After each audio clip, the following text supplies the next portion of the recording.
de ayer, además de el comunicado oficial donde la Presidencia de la Nación anunciaba la salida de la OMS, también emitió un comunicado donde informaba que que el presidente Javier Milei había tomado la decisión de prohibir los tratamientos y cirugías para cambio de género en menores de edad, argumentado porque la ideología de género llevada al extremo y aplicada en niños por la fuerza o la coerción psicológica constituye lisa y llanamente abuso infantil. Los niños no tienen la madurez cognitiva necesaria para tomar decisiones sobre procesos irreversibles que en muchos casos implican la mutilación de órganos saludables y que son factibles de ocasionar infertilidad, problemas cardiovasculares y consecuencias catastróficas en la salud mental. Es por eso que países pioneros del cambio de género infantil como Reino Unido, Suecia, Finlandia y recientemente Estados Unidos están dando marcha atrás, prohibiendo que los menores puedan someterse a estos procesos. Por otro lado, en línea con el combate frontal al extremismo de género, el presidente de la Nación también decretará que el alojamiento de los detenidos carcelarios se determinará según el sexo registrado en el momento del hecho delictivo, para evitar que cualquiera pueda usar la excusa del cambio de género para pedir un traslado de la cárcel en la que se encuentra. Bueno, a uno de los fragmentos de lo que comunica precisamente el comunicado oficial de la Presidencia de la Nación, totalmente un comunicado aberrante en términos de lo que publica, como por ejemplo que someter a menores de edad a la mutilación de órganos que sirven básicamente para la reproducción, dice, mutilación de órganos saludables y que son factibles de ocasionar infertilidad, problemas cardiovasculares y consecuencias catastróficas en la salud mental. O sea, así lo dispone el gobierno nacional un día, esto lo decretó ayer, el día en que se conmemora un nuevo fallecimiento de Loana Berkins, una activista travesti pionera en la lucha por la identidad de género y que bueno dio sin lugar a dudas las bases para que se promulgara en Argentina, por ejemplo, la ley de identidad de género. Pero para que nos cuente más detalles sobre qué implica en la sociedad este comunicado y cuánto retroceden estos dichos de la presidencia en la sociedad, vamos a dialogar con la doctora Mercedes Reina, quien es integrante del Observatorio de Derechos Humanos de la Universidad Nacional de Río Cuarto, titular de la Comisión contra Violencia de Género y Discriminación en la Facultad de Ciencias Exactas de la Universidad y miembro del Consejo Consultivo de Género en nuestra municipalidad. Le vamos a dar la bienvenida. Mercedes, buenos días, ¿cómo estás? Hola, buenos días, gente. Saludo a toda la audiencia. Bueno, Estoy un poco sí. Preocupada con esta situación actual que estamos viviendo.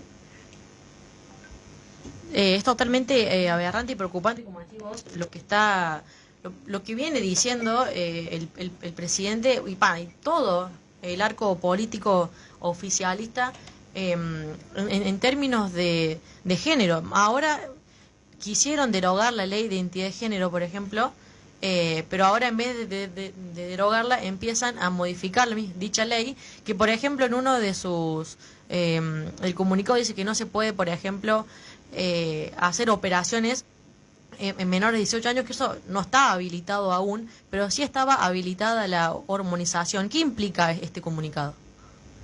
Lo que implica en primer lugar es que es una muestra del desconocimiento que el gobierno actual tiene sobre cómo se ejecutan las políticas públicas respectivas a género, en este caso de la ley de identidad de género, porque lo que son las infancias trans pueden comunicarse con equipos médicos que se dedican a la atención integral de la salud trans. Los niños no son sometidos a cirugías, ¿sí?, a mutilaciones como presenta el presidente. Lo que sí tienen acceso es a bloqueadores hormonales para poder detener el desarrollo de la pubertad, que precisamente es el desarrollo de los caracteres sexuales secundarios, que son conflictivos en el desarrollo personal, ¿sí?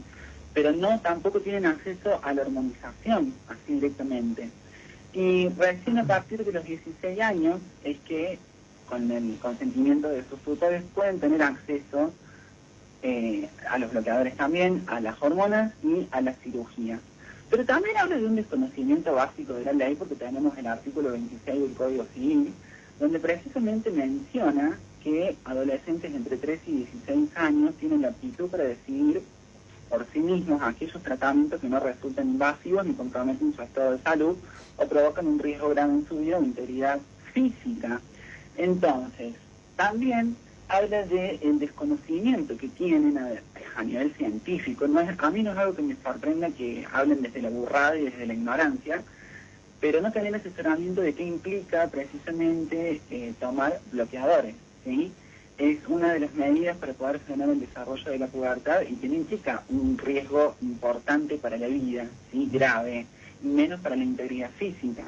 Al contrario, es una de las herramientas que permite la integración de las infancias trans a la sociedad, entendiendo que la niñez y la adolescencia son procesos complejos a nivel psicológico, conductual, de entrar a conocer cómo vincularse con el resto de la sociedad.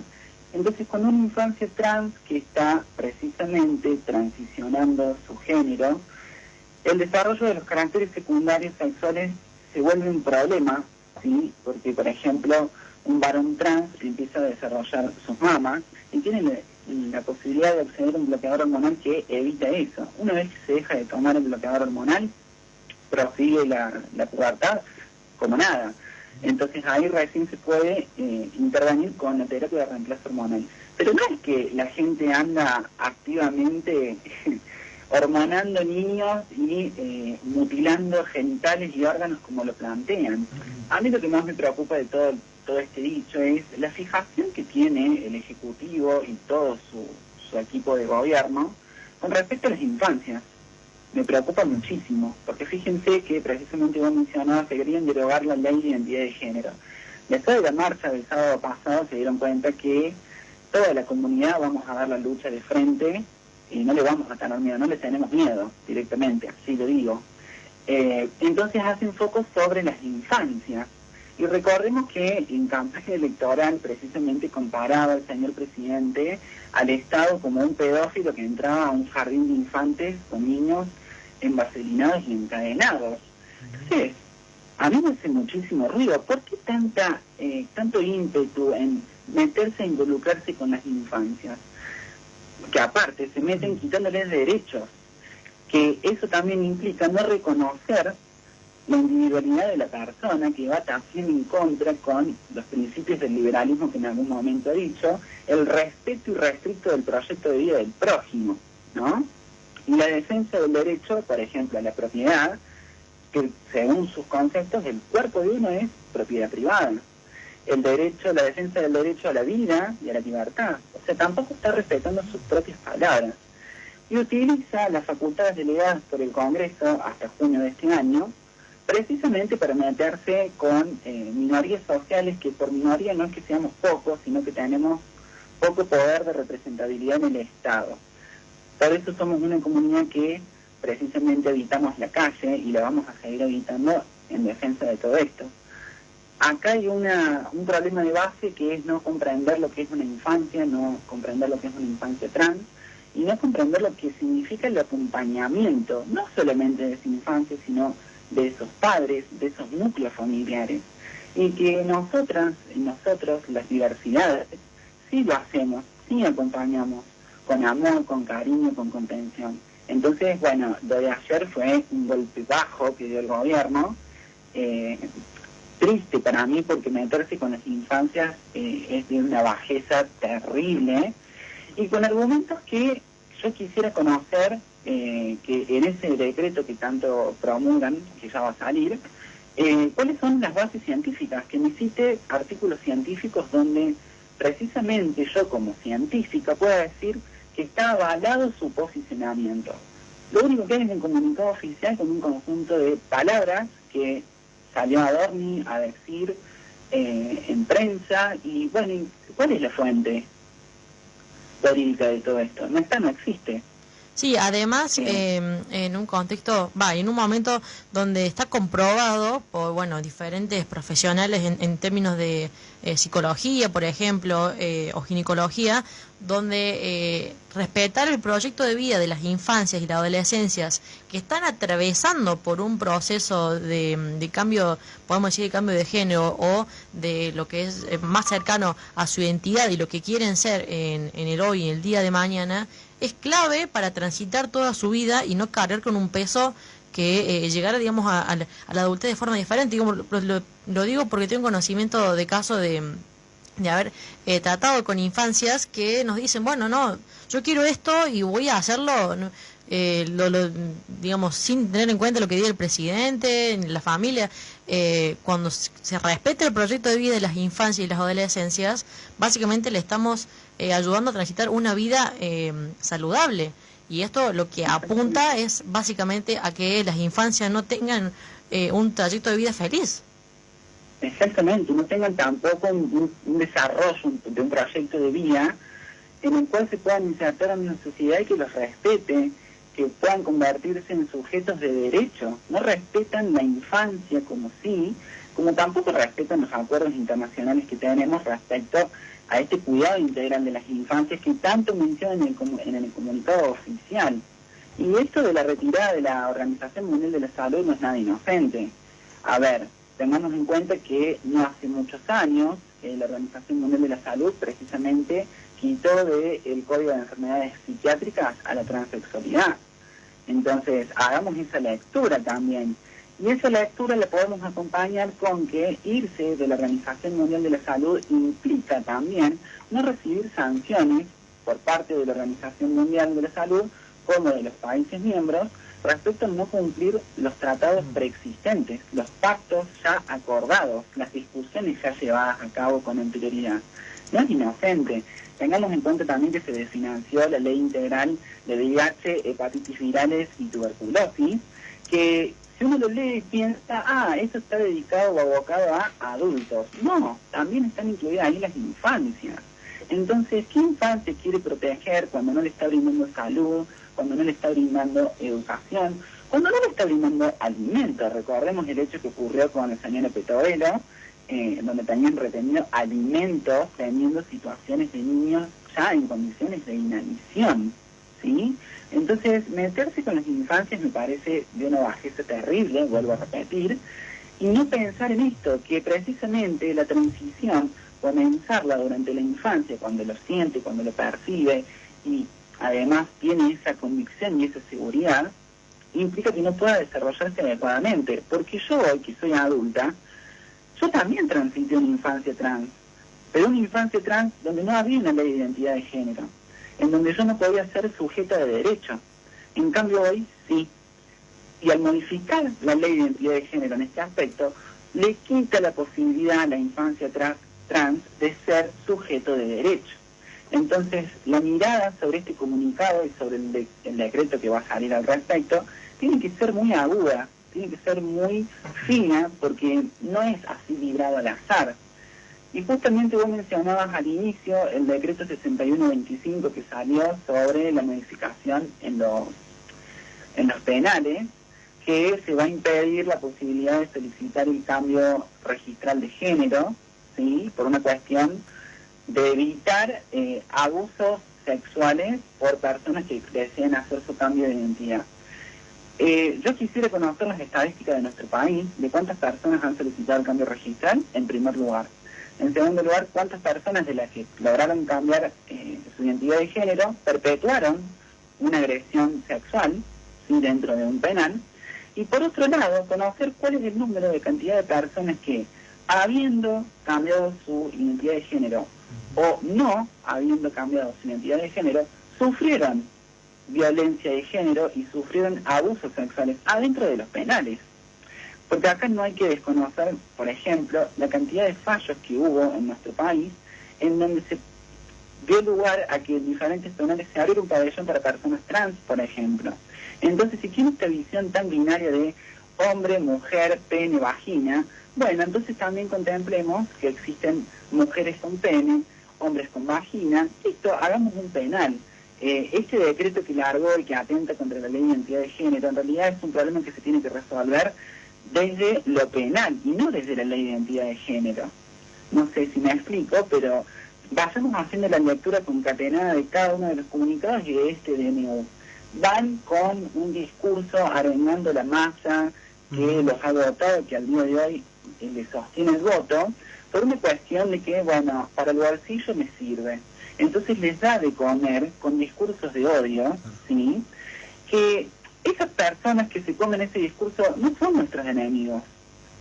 Ahí es donde nosotros tenemos que salir a volver a mostrarnos que somos personas, que podemos crecer, que tenemos el derecho a poder desarrollarnos profesionalmente y laboralmente, y eso incluye a las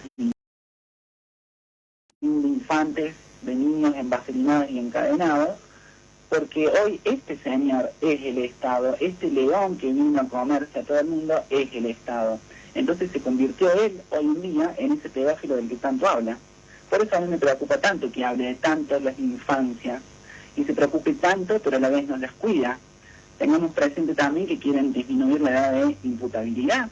Entonces, ¿cómo cuidas una infancia si vos a su vez querés disminuir esa edad de imputabilidad? Me parece una hipocresía tremenda.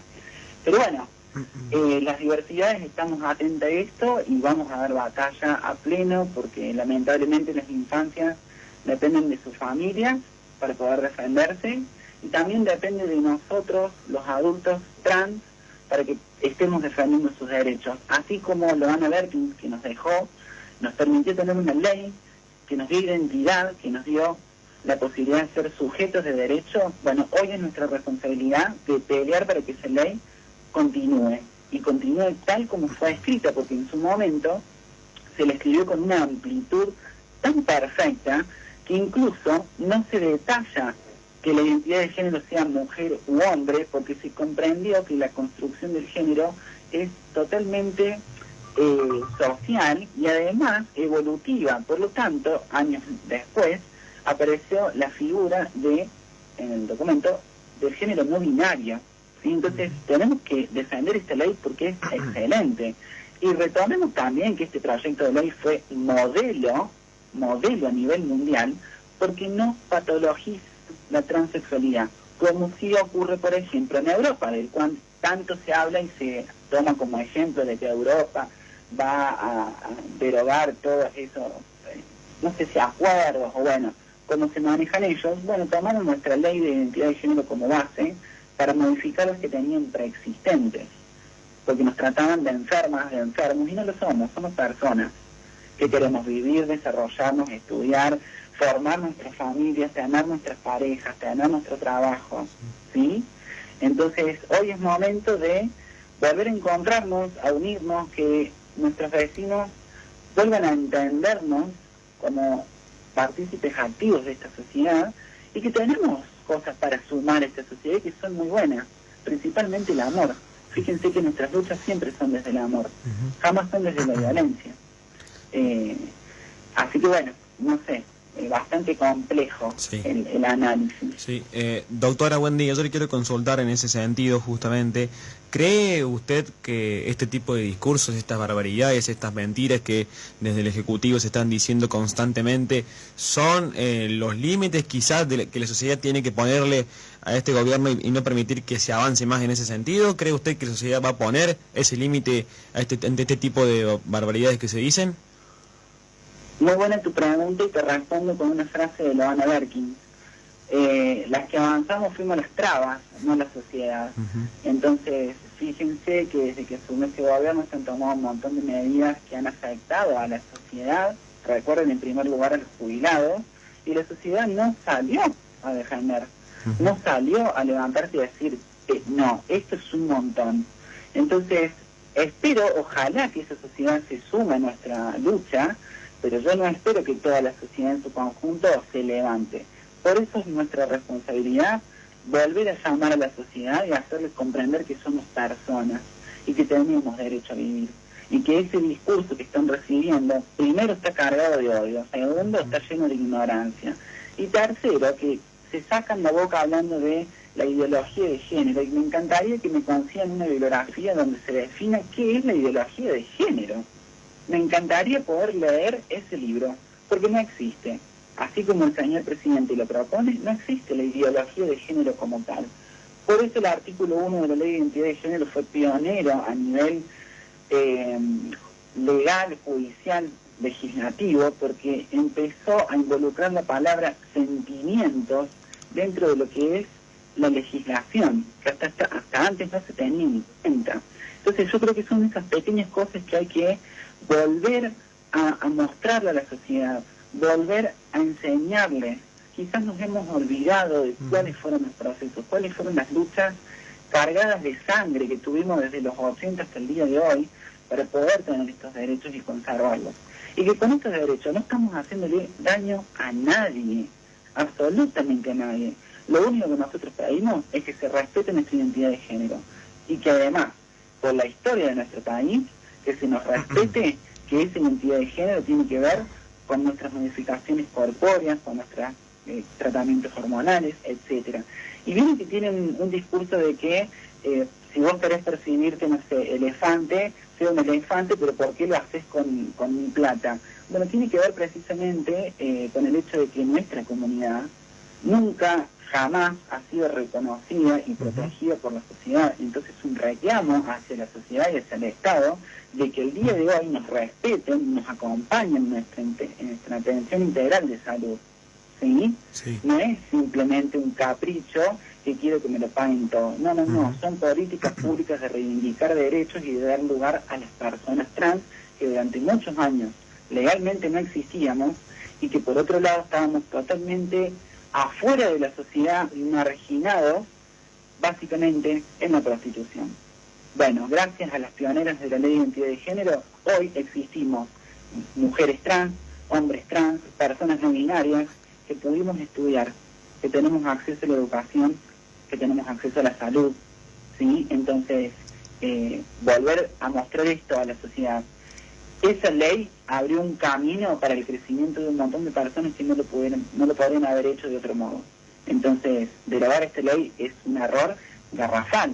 Y para mí es un trastabilleo terrible que el gobierno se meta precisamente con nuestra comunidad, porque somos una cantidad de personas enorme que tenemos en nuestro haber la lucha, ¿sí? Somos personas aguerridas, tenemos el cuero de la piel duro, porque todo el tiempo tenemos que estar validando nuestra identidad, validando nuestros derechos y haciéndonos defender.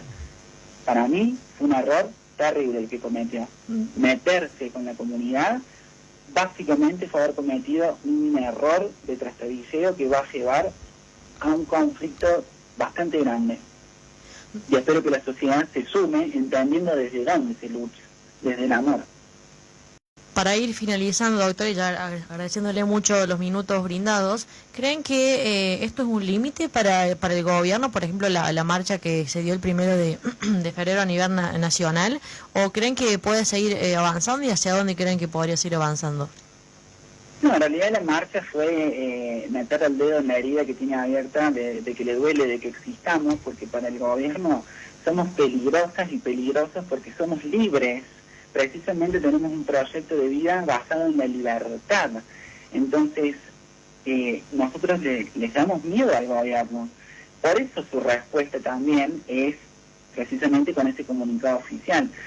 Es un golpe bajo, lo vuelvo a repetir, porque se piensan que con esto vamos a tener miedo y nos vamos a quedar callados, calladas. No, al contrario, vamos a salir más aguerridas que nunca al frente y le vamos a dar batalla desde lo judicial, le vamos a dar batalla desde la calle, le vamos a dar batalla desde la salud, desde la educación, porque por suerte de a poco fuimos habitando diferentes lugares.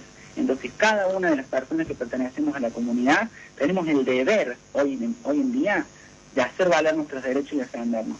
Así que no creo que logren avanzar con esto, y cuando intenten hacerlo nos van a tener ahí en la calle luchando y peleando codo a codo, porque nosotros y nosotras sí nos importan las infancias y queremos que sean libres y queremos que puedan crecer sanos, saludables, en un entorno comprensivo, sí, que sea de amor, de cariño y de contención. Doctora, le agradecemos muchísimo por el análisis impecable que nos brinda, y bueno, estaremos en contacto para que sean por buenas noticias y no para seguir dialogando del amedrentamiento constante que hace el gobierno nacional sobre las mal llamadas minorías. Así que te agradecemos muchísimo este contacto y que tenga una buena jornada. Muchísimas gracias a ustedes por el espacio, un saludo a toda la audiencia y espero que mi mensaje de amor y cariño toque varios corazones en este momento. Esperemos que así sea. Grande. Abrazo gigante. Ahí pasaba la doctora Mercedes Reina, quien es integrante del Observatorio de Derechos Humanos de la Universidad, también titular de la Comisión contra Violencia de Género y Discriminación en la Facultad de Ciencias Exactas de la Universidad y miembro del Consejo Consultivo de Género en la Municipalidad de Río Cuarto. Nombramos todos los espacios donde integra la doctora Mercedes Reina, porque es como ella mencionaba, las mal llamadas minorías que no tienen, o sea, le llaman minorías porque no tienen representación o tanta representación política, por ejemplo, en los ámbitos de gobierno, pero sí son muchos y muchísimas a nivel militancia política, sobre todo en las calles, que es donde ahí han conseguido la mayoría de los derechos.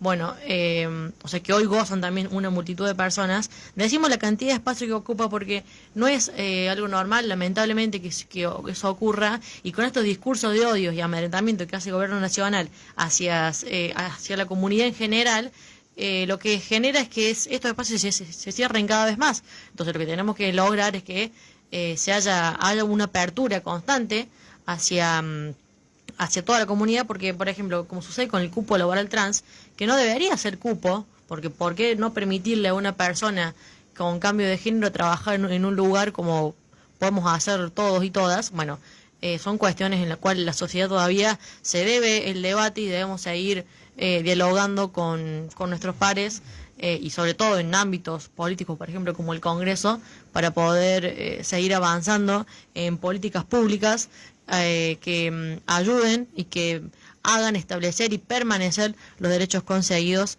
por toda la comunidad trans. Así que así pasaba Mercedes Reina en la mañana, así son las cosas.